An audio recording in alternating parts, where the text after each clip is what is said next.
مساء الخير على حضراتكم ولو صباح الخير على حضراتكم. اهلا وسهلا وحلقه استثنائيه من برنامج الكره مع محمد صابر.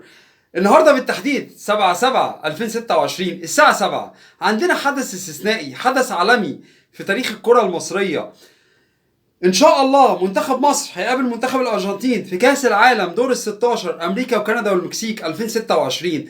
كل قلوبنا وانا بكلم حضراتكم دلوقتي مع العميد كابتن حسام حسن وجهازه ورجاله منتخب مصر، واثقين في رجاله منتخب مصر جدا جدا جدا، واثقين في العميد كابتن حسام حسن وجهازه ورجاله منتخب مصر الفراعنه اولاد النيل ان هم بكره هيوروا للعالم كله هي دي الكره المصريه.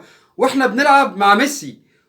طبعا هي قمه خاصه بين ميسي ومحمد صلاح، ان شاء الله محمد صلاح للغلبه ان شاء الله، ونفرح كلنا ونرقص ونغني ان شاء الله. ان شاء الله النصر لمصر ان شاء الله. العالم كله هيشوف الكره المصريه، هيشوف منتخب مصر بيلعب مع بطل العالم منتخب الارجنتين، واحنا بنفوز بمشيئه الله بمشيئه الله، ونصعد لدور الثمانيه ان شاء الله بعد الانجاز التاريخي اللي عمله العميد وجهازه ورجاله منتخب مصر والفراعنه واولاد النيل. احنا وصلنا لدور ال 16 بكره بمشيئه الله، قادرين يا محمد يا صابر، قادرين بمشيئه الله، قادرين بمشيئه الله نوصل لدور الثمانيه ان شاء الله ان شاء الله ان شاء الله. كل قلوبكم، انا حاسس وانا بكلم حضراتكم دلوقتي ان كل قلوبكم في امريكا. هي ليله تاريخيه محدش فينا هينام. النهارده 7/7/2026 ليله تاريخيه في تاريخ الكره المصريه، محدش فينا هينام.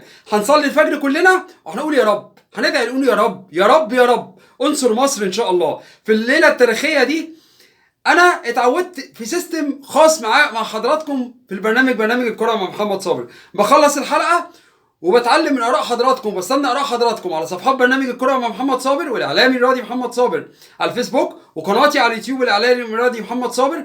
انا بدات حلقتي باحلى اسم عندنا في حياتنا كلها، هي مصر حبيبتنا الغاليه مصر. وهنهي طبعا حلقتي باحلى اسم عندنا في الوجود في حياتنا، مصر.